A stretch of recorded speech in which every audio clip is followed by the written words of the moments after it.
Gender bərabərliyinin təmin olunması haqqında qanunun icrası ilə bağlı biz artıq 5-ci dəfədir ki, Milli Məclisin qarşısında müvafiq məlumatla çıxış edirik. Hesab edirəm ki, bu illər ərzində bu məsələnin Milli Məclisdə müzakirə olunması, bunun vasitəsilə də həm ölkə miqyasında, həm də dünya miqyasında Azərbaycanın bu istiqamətdə gördüyü işlər, əldə olunan nəticələr və problemli məsələlərə münasibətinin sərgilənməsi özü bu məsələni getdikcə daha artıq ictimai gündəmin əsas məsələsinə çevirir. Ona görə ki, söhbət ailələrdən, qadınlardan, uşaqlardan və ümumiyyətlə insan hüquqlarından gedirsə, istənilən demokratik cəmiyyət bu məsələni hər zaman ciddi gündəlikdə saxlamalıdır. Və bu prosesdə Milli Məclisin, onun üzvlərinin, komitələrinin ciddi şəkildə iştiraki verdiyi töhfələri mən xüsusi olaraq vurğulamaq istəyirəm. Həmkarlarıma, hörmətli, dəyərli insanlara, məclis üzvlərinə, Milli Məclisin aparatına, onun əməkdaşlarına və ekspertlərinə, o cümlədən Milli Məclisin rəhbərliyinə göstərdiyi bu mövqeyə və bu dəstəyə görə dərin təşəkkürümü bildirirəm. Diqqətinizə təqdim olunan məlumat 3 bölmədən 240 səhifədən ibarət olmaqla 62 dövlət orqanı, 76 yerli icra hakimiyyəti və Naxçıvan Muxtar Respublikasından daxil olan informasiyaları əhatə etməklə Dövlət Statistika Komitəsinin və digər dövlət orqanlarının məlumatlarına əsaslanmışdır.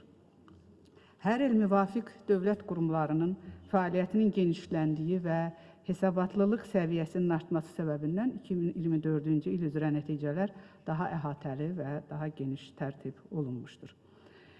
Məlumata gender büdcəsi, gender bərabərliyinin tədrisi, COP29, gender məsələləri üzrə məsul şəxslərin fəaliyyətləri, qızların təhsilinə dəstək layihələri və azadlıqdan məhrum edilmiş şəxslərlə bağlı yeni hissələr daxil edilmişdir.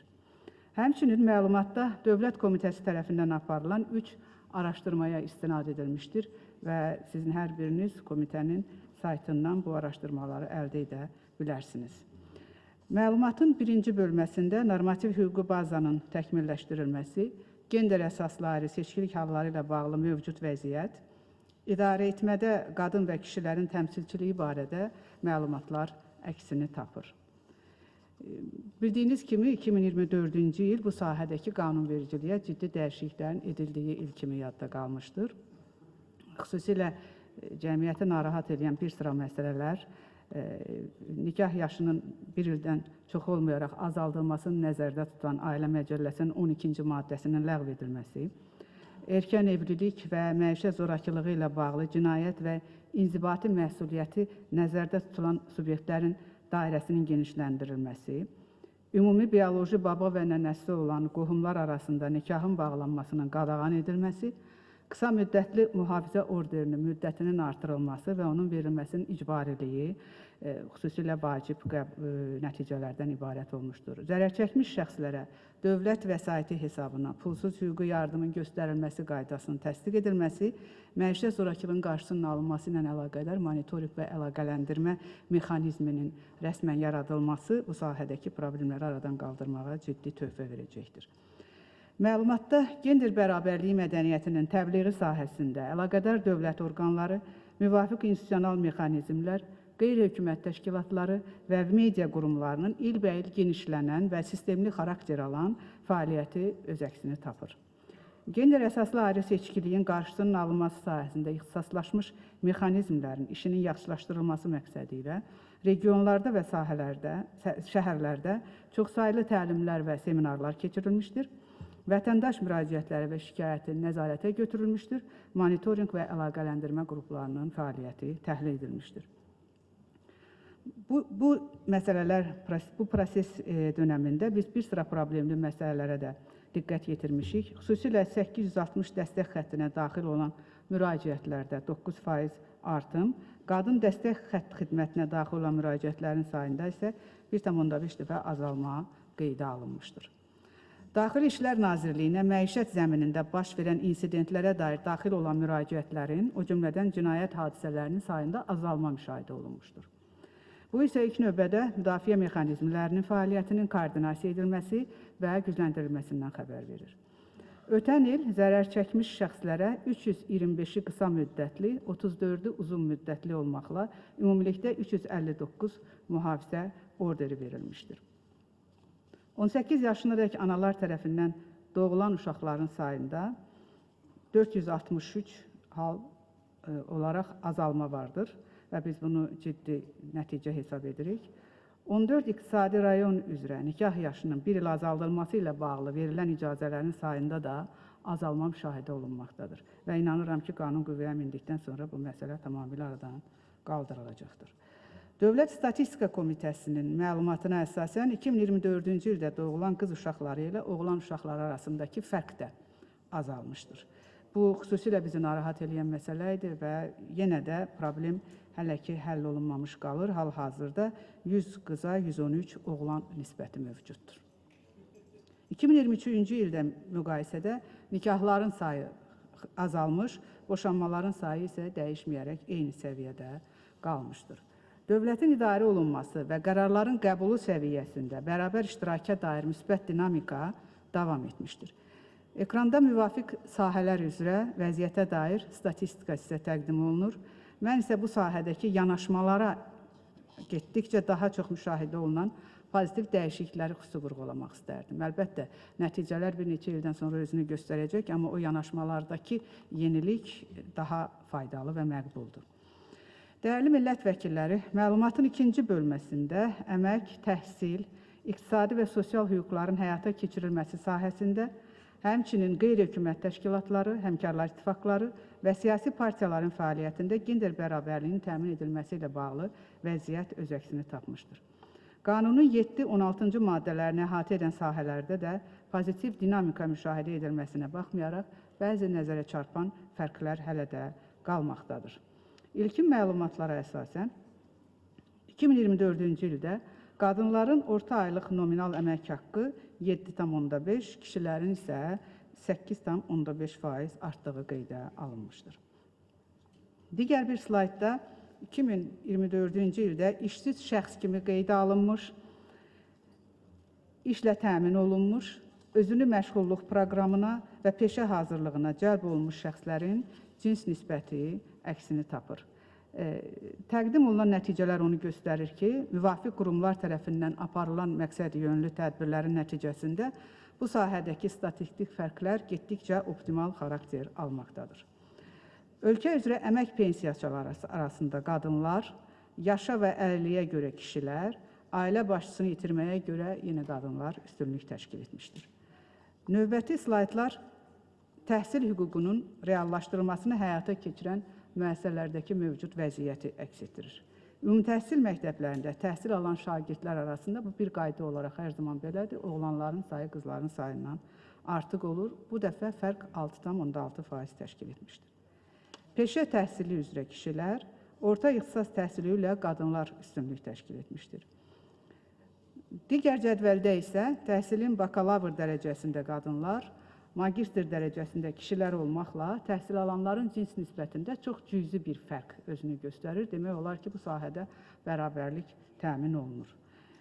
2020-ci ildən uğurla icra olunan qızların təhsilinə dəstək layihəmiz çərçivəsində indiyədək 360 nəfərin ayda 200 manat olmaqla faydalandığı Hənifə Məlikov adına təqaüd proqramı getdikcə daha çox şaxələnməkdədir. Özü-özlüyündə bu layihə tələbə qızların bütün ehtiyaclarını ödənilməsini təmin etməsə də, təhsil alanlar, təhsil verənlər və daha çox isə cəmiyyət üzvlərinə ötürdüyü vacib mesajlarına görə çox qiymətlidir. O, təhsil və xeyriyyəçilik fəaliyyətlərinin əlaqələndirilməsi və tarixi ənənələrimizin gələcəyə daşınmasına böyük töhfə verir. Hörmətli millət vəkilləri, qanunun 15-ci maddəsinin nəzərdə tutduğu kişi və qadınların mülkiyyət hüququnun həyata keçirilməsinə və sahibkarlıq fəaliyyəti ilə məşğul olmaq üçün bərabər imkanların yaradılmasına dair vəziyyətdəki canlanma özünü qorumaqdadır. Bu sahəyə dövlət qayğısının hər keçən gün artırılmasını və kişilərin də bilirsiniz ki, onlar daha çevik yanaşırlar bu prosesdə. Ona rəğmən, qadınlar da özlərinə məxsus mövqelərini artırmaqda və onu qorumaqda davam edirlər. Müxtəlif fəaliyyət növləri üzrə fərdi sahibkarların 23%, elektron kənd təsərrüfatı informasiya sistemində qeydiyyatdan keçmiş subyektlərin 27%-i qadınların payına düşmüşdür. Məlumatda dövlət əmlakının özəlləşdirilməsi, icarəyə götürülməsində iştirak edənlər və daşınmaz əmlak sahibləri haqqında da məlumatlar öz əksini tapır. 2024-cü ilin sonuna bank sektorunda çalışan işçilərin 61,5%-ni, rəhbər vəzifədə çalışanların isə 78,9%-ni kişilər təşkil etmişdir. Məlumatda bank əmanətçiləri və kredit götürənlərlə bağlı vəziyyət də əksini tapır. 2024-cü il Azərbaycan Respublikasının və xalqının tarixinə bütün səviyyələrdə seçkilərin elan edildiyi və keçirildiyi bir il kimi daxil oldu. Siyasi partiyalar, vətəndaş cəmiyyəti qurumları və seçicilərin təşəbbüs qruplarının, o cümlədən ictimai fəal insanların və media quruluşların geniş cəlb olduğu bu proses ölkəmizdəki ictimai-siyasi mühitin sağlam əsaslara söykəndiyini, seçki qanunvericiliyi və demokratik ənənələrimizə sadiqliyimizin göstəricisi oldu. Dövlət Komitəsi olaraq Mərkəzi Seçki Komissiyası ilə təsdiq olunmuş fəaliyyət planımızın bütün bəndlərinin yerinə yetirilməsi, xüsusilə də qadınların seçki hüquqlarının təmin olunması və iştirakçılığının artırılması üçün birgə çalışdıq.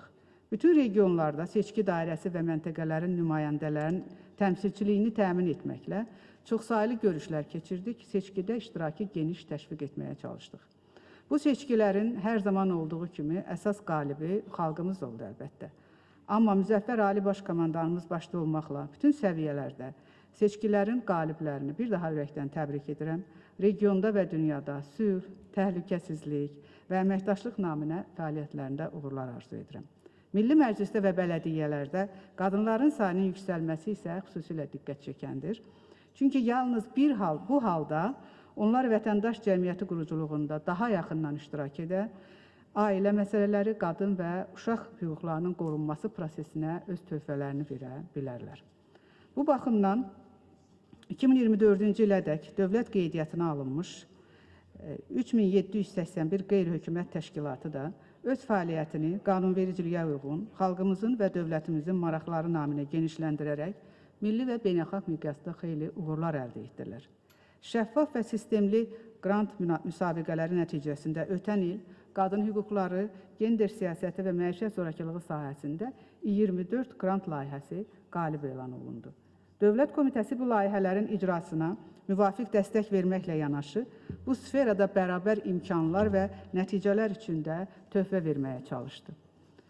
Həmkarlar ittifaqlarına gəldikdə isə onu qadınların 50,4% üstünlüyü ilə gender bərabərliyini təmin etmiş bir təsisat olmaqla yanaşı, ölkənin həyatında qadın və kişilərin bərabər iştirakına töhfə verən klassik qeyri-hökumət təşkilatı olaraq da öz nüfuzunu qoruduğunu qeyd etmək istərdim. Ümumilikdə isə vətəndaş cəmiyyəti, siyasi partiyalar və həmkarlar ittifaqlarının təsis edilməsi, üzvlüyə qəbul, eləcə də daxili proseslərin idarə edilməsində, istər qanunvericilik, istərsə də icra mexanizmləri sayəsində gender əsaslı ayrı seçkinin olması ilə bağlı negativ hallar müşahidə edilməmişdir. Hörmətli millət vəkilləri, məlumatın 3-cü sonuncu bölməsində 2024-cü ildə Azərbaycanda gender bərabərliyinin təmin edilməsi sayəsində əldə edilmiş nəticələr, qarşıya qoyulan vəzifələr, o cümlədən təhsil, məşğulluq sayəsində gender bərabərliyinin gücləndirilməsi və gender əsaslı zorakılıq hallarının qarşısının alınması istiqamətində tövsiyələr öz əksini tapmışdır. Bu bölmədə həmçinin mərkəzi və yerli icra orqanlarında, banklarda, gender məsələləri ilə məşğul olan məsul şəxslər, o cümlədən diaspora təşkilatlarına rəhbərlik edən qadınlar haqqında müvafiq məlumatlar yerləşdirilmişdir.